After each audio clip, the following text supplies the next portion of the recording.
Hola, ¿qué tal? Bienvenidos a una emisión más de Conexiones. Estamos estrenando la 13ª temporada de este programa y queremos hacer un agradecimiento muy especial a la Universidad Intercultural Indígena de Michoacán, particularmente a la radio Tucuru Zapicho, que nos ha abierto un espacio para también estar compartiendo esta experiencia radiofónica directamente con los estudiantes de la Universidad Intercultural Indígena de Michoacán, especialmente con los que integran la licenciatura en Comunicación Intercultural de esa casa de estudios. El día de hoy en Conexiones, Vero, amigos del auditorio, estaremos platicando acerca de las matemáticas de los pueblos originarios de América. Hola, ¿qué tal? Bienvenidos, bienvenidas todos, todas. Es un gusto para mí también acompañarles en esta 13ª temporada del programa Conexiones. Y bueno, pues ya adelantaba Edwin el tema central de este programa, el programa inicial, y para esto tendremos la presencia del doctor Marco Vinicio Vázquez Bernal, desde las tierras ecuatorianas. También contaremos con la participación de diferentes secciones como capoeira, alternativas del buen vivir, de comunidad en comunidad y semanario de la UIM. Así que quédense con nosotros, ya comenzamos.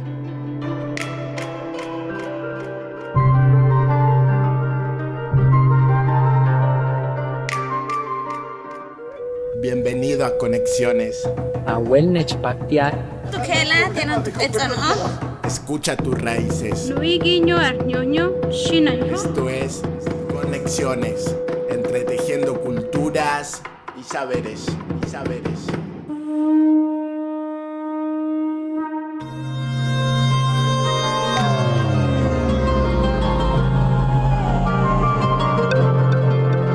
Bien, pues como decíamos, el día de hoy estaremos platicando acerca del sistema de cómputo o las matemáticas de los pueblos ancestrales de América. Para eso se encuentra con nosotros el doctor Marco Vinicio Vázquez Bernal, directamente desde Ecuador. Vamos a escuchar algunos datos de su semblanza y comenzamos con esta charla.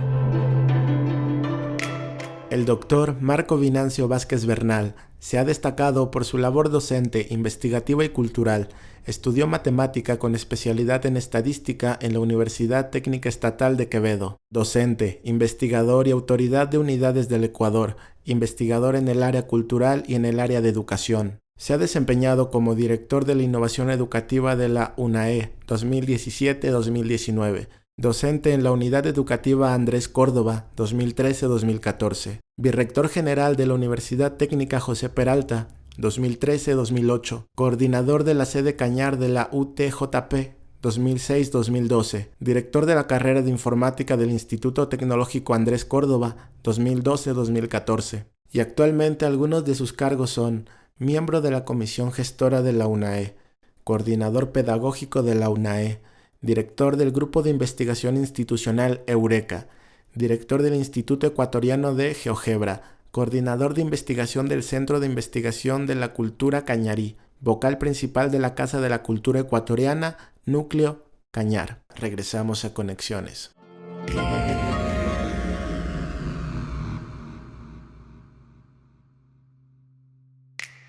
Muchas gracias, doctor Marco Vinicio, por estar con nosotros aquí en Conexiones y platíquenos cuáles son los antecedentes que dan vida a este libro, Matemáticas de los pueblos originarios de América. Nos gustaría conocer cuáles son algunos de los antecedentes más importantes para la elaboración de esta investigación, de este libro, cuáles han sido también algunas colaboraciones, los vínculos entre las personas que integran la investigación propiamente de esta obra y si tuvo algún financiamiento. En nuestro caso, el libro Matemáticas en los pueblos originarios de América tiene su origen en una investigación que venimos desarrollando acá en la Universidad Nacional de Educación por más de 10 años, una investigación denominada la Taptana Cañari, que nos ha permitido algunos resultados que van plasmándose y van evidenciándose el valor cultural y el valor académico y científico de esta forma de pensamiento.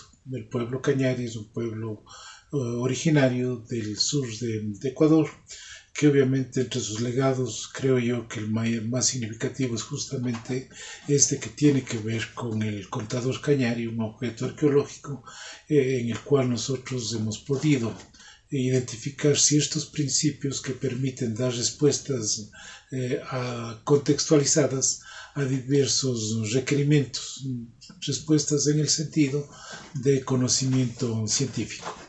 Es así que uno de sus resultados ha sido justamente el poder institucionalizar un evento denominado el Simposio Internacional de la Taptana Cañari. Y es así que en el 2022, mientras se desarrollaba el segundo Simposio Internacional de la Taptana Cañari, tuvimos contacto con investigadores de México, con investigadores de Perú, para buscar formas de ir trabajando estos espacios, no como un espacio de valoración, sino más bien como un espacio de reivindicación y de poner en valor pleno estos conocimientos y esta forma de pensamiento. De México participó el doctor Fernando Magaña, Everardo Lara; de Perú, Roxana Ocahualpa; de Ecuador, Fernando Llanes, mi persona, y algunos otros investigadores de la UNAE. Y gracias a la Organización de Estados Iberoamericanos para la Educación, la Ciencia y la Cultura, logramos mantener espacios de conversación, de discusión, y percatarnos de que hacía falta presentar resultados sobre cómo los pueblos previos a tener conocimiento de la ciencia en formato occidental, con esa epistemología, cómo lograban entender su entorno y obviamente reconocer el inmenso significado de lo que estos pueblos podían desarrollar. Es así que nosotros presentamos lo nuestro, pero también vimos, y con mucho asombro y respeto, por supuesto, como otros pueblos de América también habían dado respuestas a sus requerimientos en conceptos científicos que valían la pena proyectarse. Y es por ello que decidimos hacer este libro, o plasmar los resultados de diversas investigaciones que cada uno de nosotros venía desarrollando en nuestros países, y plasmarlos todos en una obra, en un libro. Gracias al apoyo que tuvimos de la Universidad Amauta-Huasi de acá de Ecuador, se logró editar e imprimir este libro. Uno de los grandes retos fue justamente el buscar un nombre.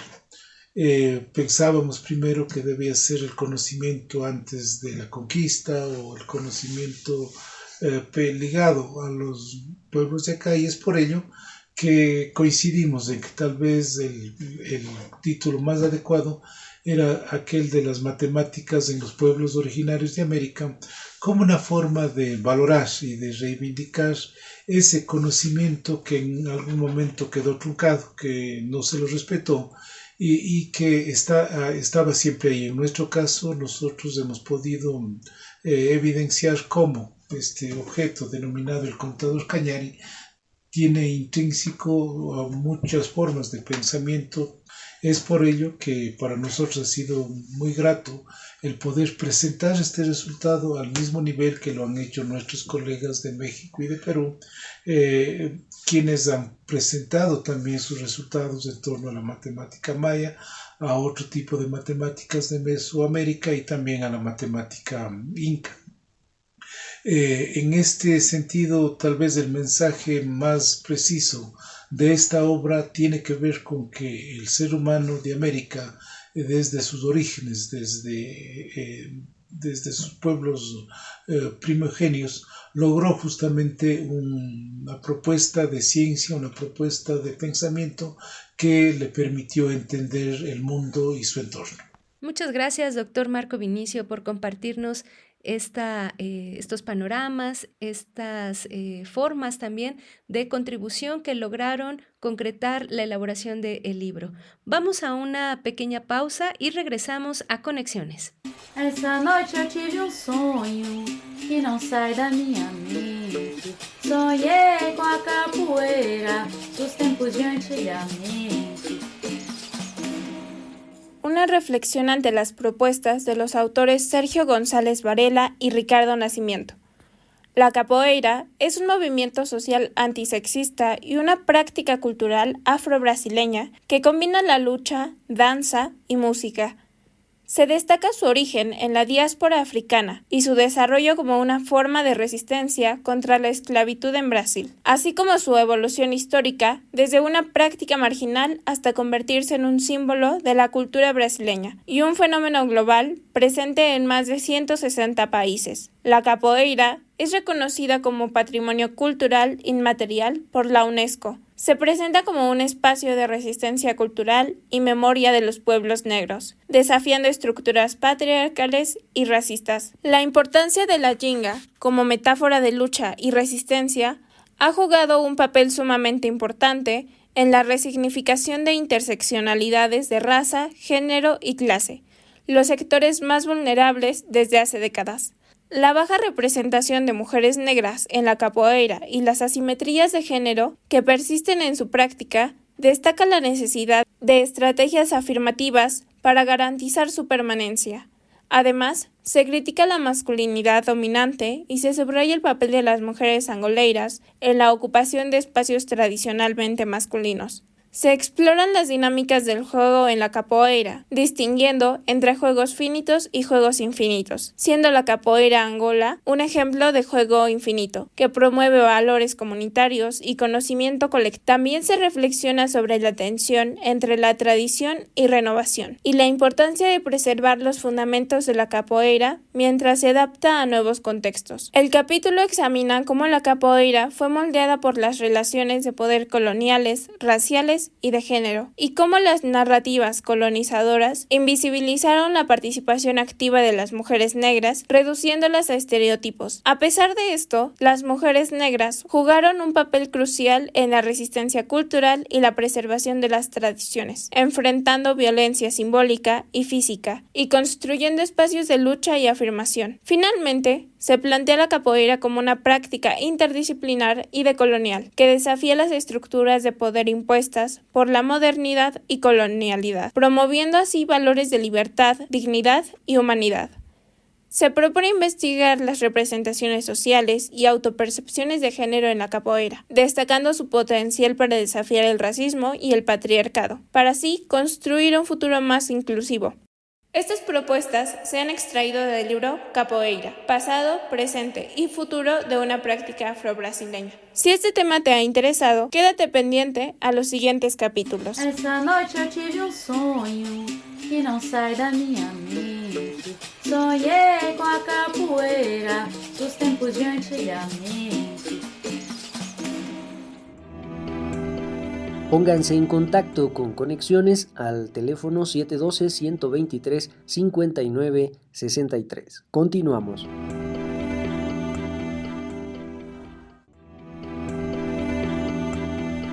Escríbenos conexiones.ci@uyem.edu.mx.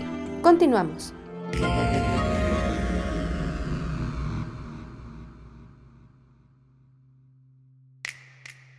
Pues ya estamos de vuelta para seguir platicando acerca de esta investigación respecto de las matemáticas de los pueblos originarios de América con el doctor Marco Vinicio.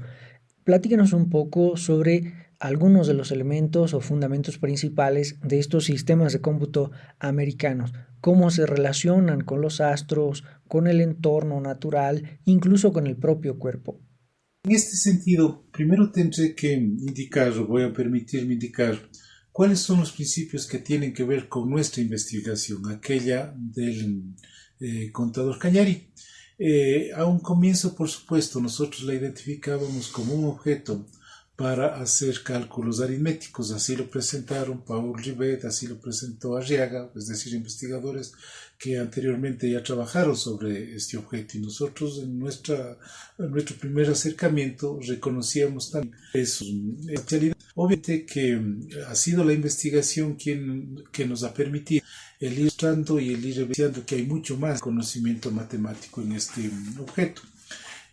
Simplemente por el hecho de que yo en una cosmovisión, una epistemología muy distinta a la que nosotros conocemos, una epistemología que respetaba el equilibrio con el entorno, que respetaba la interacción de los elementos, y este objeto se construyó justamente en base de esos puntos de vista. Y es así que evidenciamos que en este objeto está intrínseco tres principios. El uno tiene que ver con una relación de cada fase de cualquier sistema con sus elementos, es decir, que cada fase tiene un elemento representativo o se manifiesta un elemento representativo propio, que es distinto para cada una de las fases. Lo otro es que cada fase se conecta o manifiesta un sendero en base de la interacción de los elementos con un espacio de cambio. Y la tercera, que para nosotros es la más significativa, es justamente que ese espacio de cambio es algo tangible, es algo obligatorio que debe darse para cambiar de fases. Así en los números pasaremos de unidades a decenas, de decenas a centenas, de centenas a unidades de 1000 y así sucesivamente, justamente a través de ir interactuando entre los elementos.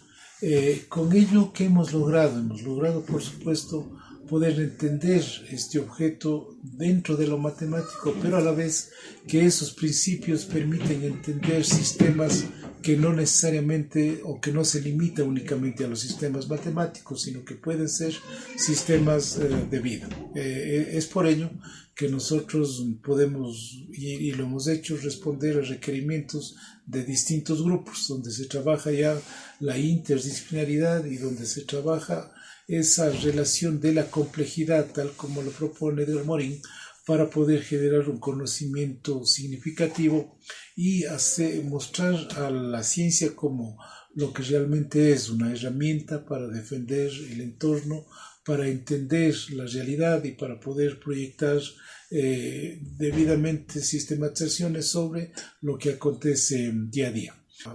Ese conocimiento construido desde la experiencia, desde la realidad, desde lo concreto, que va logrando justamente el articular procesos científicos. Nosotros estamos seguros de que lo que hemos hecho es únicamente un primer paso, que hay mucho más que indagar. Nosotros continuamos acá en Ecuador trabajando sobre el contador Cañari. Aspiramos más bien que este libro sirva para que mayor cantidad de gente se adhiera a esta investigación, a esta preocupación por evidenciar y mostrar cómo ese conocimiento de nuestros pueblos tiene un fundamento científico, permite justamente entender los entornos y sobre todo lo que manifesté hace un momento, de que el conocimiento en ningún momento fue algo propio de ninguna geografía en particular, sino que surgió en todos los entornos en base a los contextos y a las realidades y a las necesidades de cada uno de los sectores. Y acá en América, o donde ahora es América, se dio de forma magnífica en los pueblos originarios, quienes respondieron a ese requerimiento con profundidad, con una validez propia de la ciencia. Es decir, tal vez no sujetándose a los principios y a las formas de la ciencia occidental, pero sí teniendo en cuenta que la ciencia les permitió desarrollar y avanzar y superar los requerimientos de su tiempo. En ese sentido, ¿cuál es la importancia entonces de recuperar estos conocimientos ancestrales y propios de los pueblos originarios de América respecto de sus maneras de contar? Nosotros, desde nuestra experiencia, podemos asegurar que estos conocimientos no son conocimientos antiguos, son conocimientos que están vivos, son conocimientos que siempre estuvieron ahí, a pesar de que por diversas circunstancias no se les dio el respeto adecuado y obviamente se aspiraba tal vez que se olviden en el tiempo. Nosotros vemos en el conocimiento del contador Cañari un espacio de desarrollo, una forma de ir concibiendo los elementos y los sistemas de vida en base en algo que es muy significativo para nosotros. Es decir, que nuestra cultura puede darnos respuestas y darnos los recursos necesarios para construir un desarrollo sustentado en lo que nosotros somos. Es por ello quizá que insistimos en el hecho de buscar una valoración plena de estos conocimientos como ciencia pura, no necesariamente sesgada a lo que la modernidad o la ciencia occidental plantea, en el sentido de ir singularizando el conocimiento en matemáticas, ciencias sociales, ciencias naturales, lengua y literatura, sino más bien entender que el conocimiento integrado o holístico, tal como se planteaba acá, puede darnos un mejor entendimiento de lo que es nuestro entorno y de lo que son nuestras circunstancias de vida. Nosotros siempre hemos presentado estos resultados como algo que late, como algo existente, que permite más bien dar respuestas tácitas y concretas a requerimientos actuales, articulándose de forma muy significativa con lo que propone Edgar Morin, como decía anteriormente. Así, por ejemplo, en algún momento se nos acercó un grupo de personas no videntes de una asociación de acá, de nuestra zona, y nos planteaba cómo trabajar las matemáticas para no videntes o cómo desarrollar conceptos matemáticos en personas no videntes a través de nuestros estudios. Nosotros dimos una respuesta articulada y basada en los principios que me he permitido presentar, donde se evidencia cómo con estos principios debidamente trabajados se puede potenciar y aprovechar más bien circunstancias y realidades que se den en las personas con discapacidad visual. Esto es lo del tacto y de la ubicación, y en base de ello desarrollamos lo que se conoce como la quilla taptana, que justamente permite a través del tacto, porque ahí se va trabajando únicamente con granos, y al ir ubicándolos dentro de los distintos espacios, ahí tenemos, a los espacios les damos nombres como pozas, chozas y quilla, y al ir moviendo entre ellos se va desarrollando conceptos matemáticos entre las cantidades para poder ir desarrollando lo que se conoce como las operaciones matemáticas, recalcando eso sí que en matemáticas la operación fundamental es el conteo, y es justamente a través de el ir identificando las cantidades en ese conteo que va a permitir generar cualquier concepto de matemáticas y que va a permitir el desarrollo en esa ciencia. Actualmente incluso estamos trabajando en una taptana que nos ayude tanto a desarrollar sistemas de ecuaciones o también para trabajar las proporcionalidades, justamente basándonos en esos principios y en la interrelación que existe entre los elementos.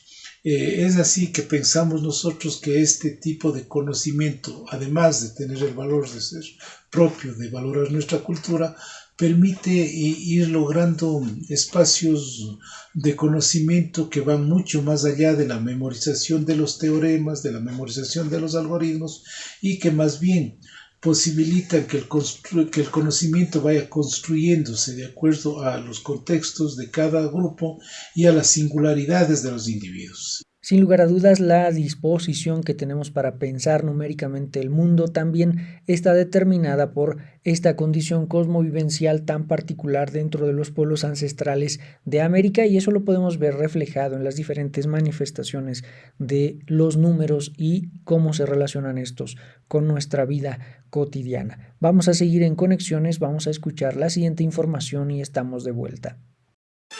Noticias semanales de la Universidad Intercultural del Estado de México. Semanario de la UIEM. Nuestra Universidad Intercultural tuvo el honor de recibir la visita del personal de una universidad intercultural hermana de Ecuador.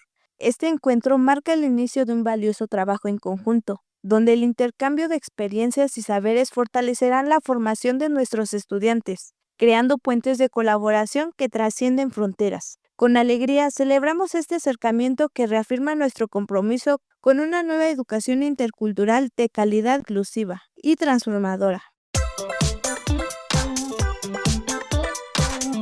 Fátima Guadalupe Rodríguez Legorreta ha obtenido el título de licenciada en Lengua y Cultura mediante la modalidad de tesis con el trabajo titulado de la agonía a la resiliencia, análisis de la ausencia de la identidad indígena y la lengua mazahua en San Jacinto el Alto. La sustentante rindió protesta ante el sínodo conformado por la licenciada Alma Edith Martínez Álvarez, presidenta, la licenciada Rocío Sabino Nava, secretaria, y la maestra María del Carmen Sánchez Reyes, vocal, quienes aprobaron por unanimidad de votos y con mención honorífica su examen profesional, reconociendo su sobresaliente desempeño académico.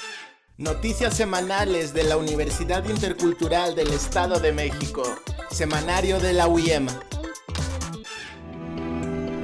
Pónganse en contacto con Conexiones al teléfono 712-123-5963. Continuamos.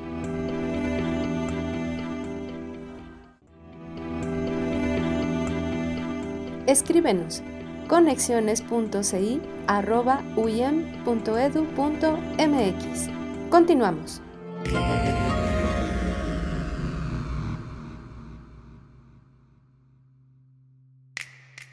Gracias por continuar en Conexiones y estamos dialogando con el doctor Marco Vinicio acerca del libro Matemáticas de los Pueblos Originarios de América.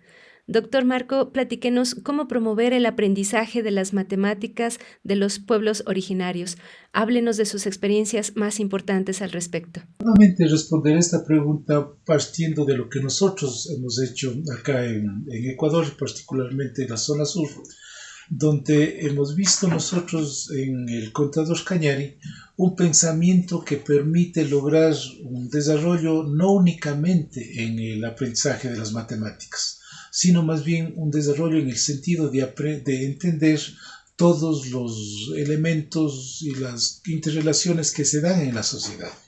Por supuesto, nuestra aspiración es bastante ambiciosa en el sentido de que planteamos a esto como una herramienta o un recurso necesario para poder avanzar en procesos interculturales de desarrollo, donde sea el respeto, donde sea el trabajo colaborativo, el insumo necesario para poder ir construyendo nuevos escenarios y nuevos derroteros para lo que es el avance en conocimiento y particularmente en temas pedagógicos. En ningún momento nosotros nos limitamos y hemos buscado más bien que nuestro proyecto cada vez vaya abarcando espacios de desarrollo mucho más amplios. Por supuesto que comenzamos planteando a la Taptana como algo como una calculadora, y así lo decíamos, Taptana, la calculadora de los Cañaris, y ahora reconocemos que estuvimos muy equivocados en eso.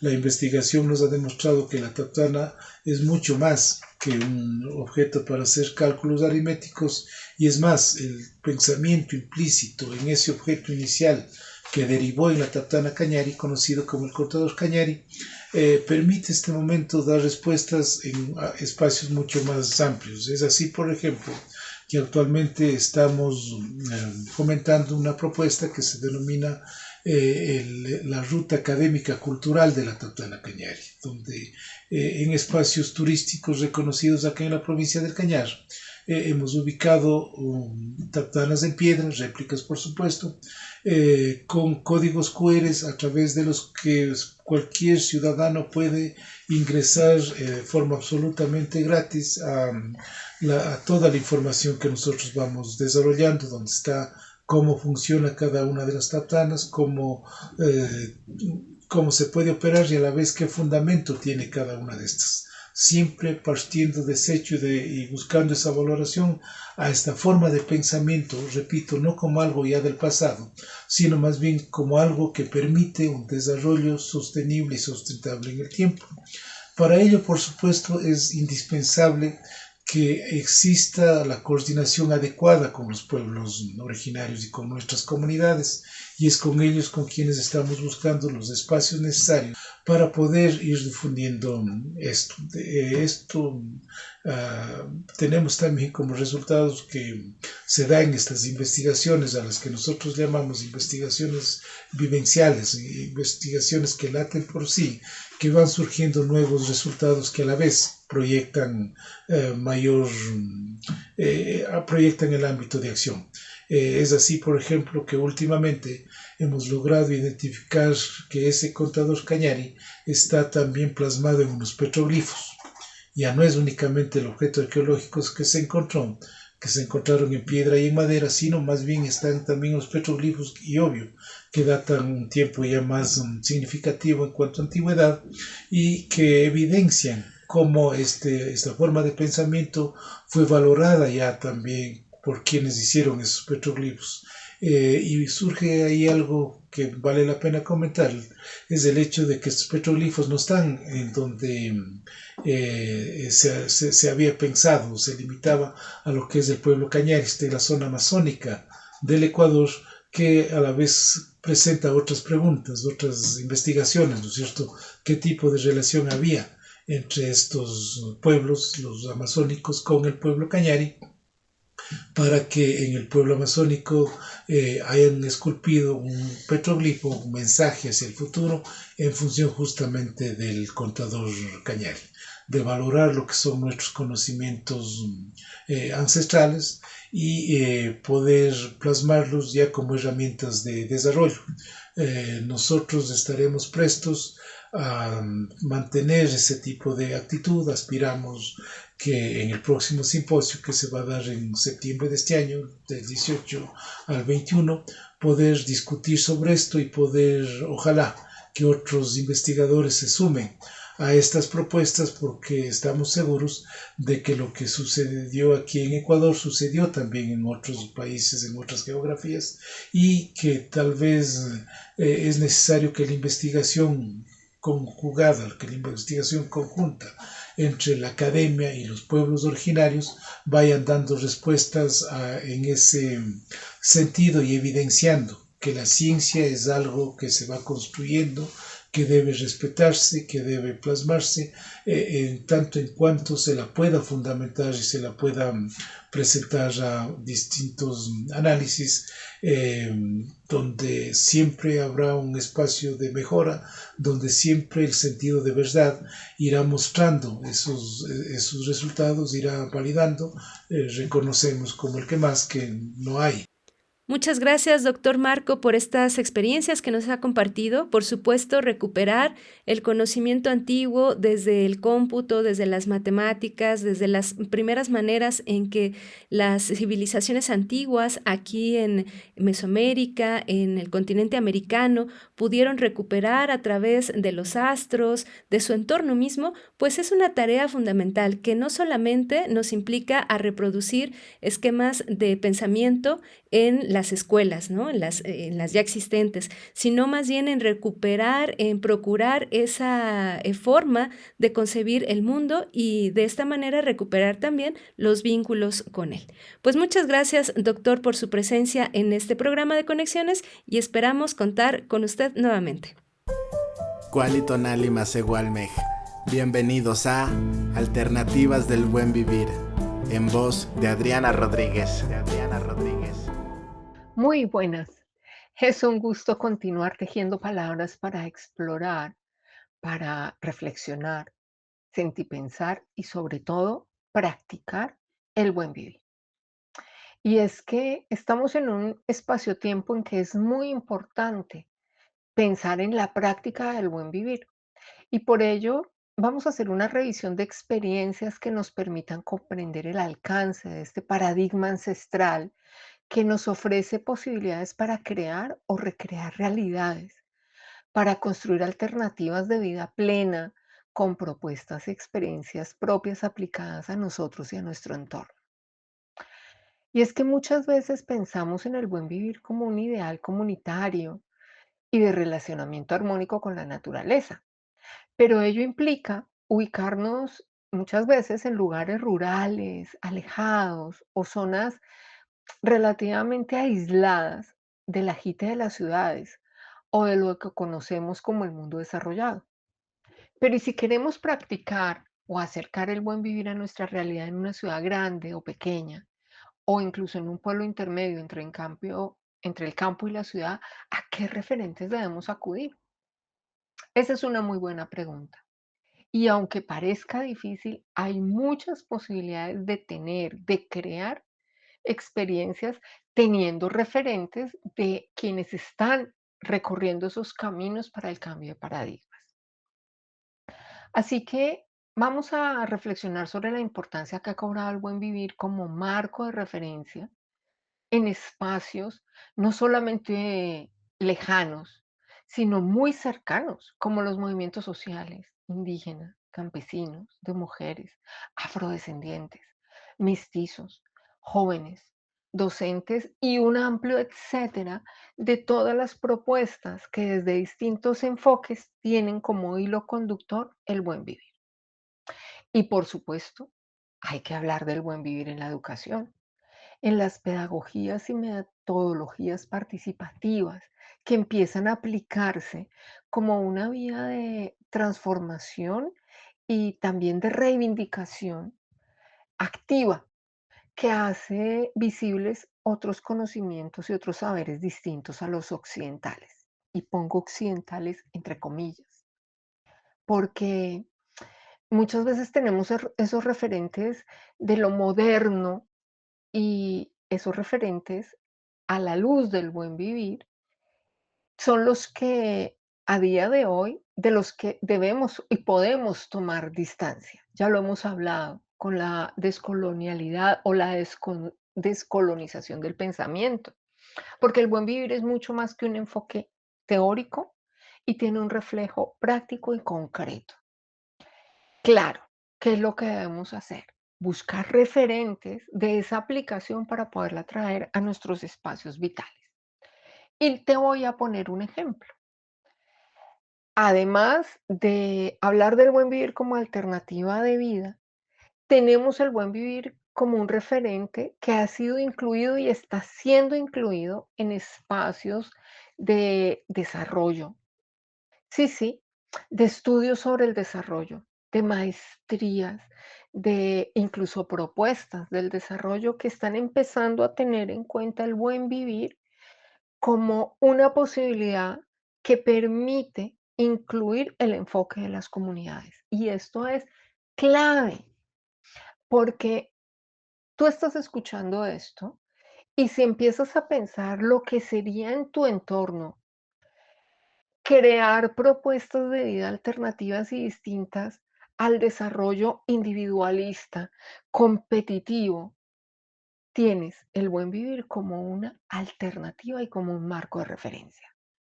Así que esta temporada vamos a buscar casos concretos en donde ese marco de referencia nos permite recuperar, reivindicar y recrear enfoques para el buen vivir en nuestras realidades, porque el momento del cambio es ahora.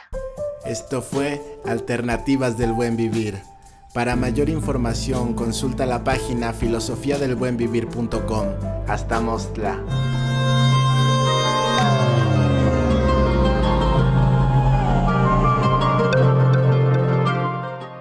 Pues esperemos que este tema haya resultado de su interés, auditorio. Pero es fundamental recuperar, pensar desde otras maneras también numéricamente el entorno que nos rodea, y sobre todo un aspecto central me parece es la perspectiva espiritual que está presente en las formas de contar de los pueblos ancestrales de América.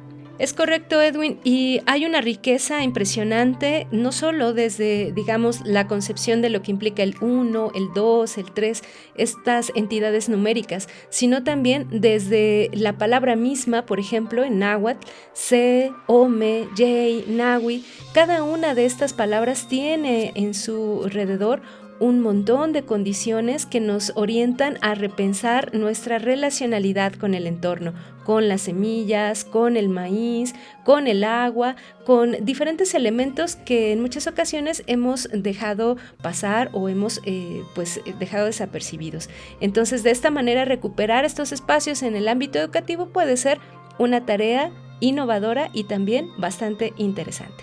Pues agradecemos mucho su atención, también agradecemos el espacio que nos ha brindado Radio Tucuruza Pichu y nuevamente enviamos un saludo muy afectuoso a compañeras y compañeros de la Universidad Intercultural Indígena de Michoacán, en especial a quien integra la licenciatura en Comunicación Intercultural. Esto ha sido todo por la emisión del día de hoy. Tlazocamati y Huelmillac Octeipa. Agradecemos al equipo de producción de este programa, Daniel Vallejo Garduño, Nadia Cruz, Daniel González, Edwin Morón, Araceli Ramírez y Verónica Trujillo. Hasta la próxima.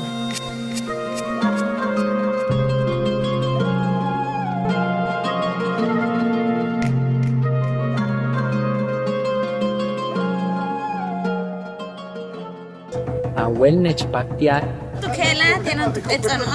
Escucha tus raíces. Esto es Conexiones, entretejiendo culturas y saberes.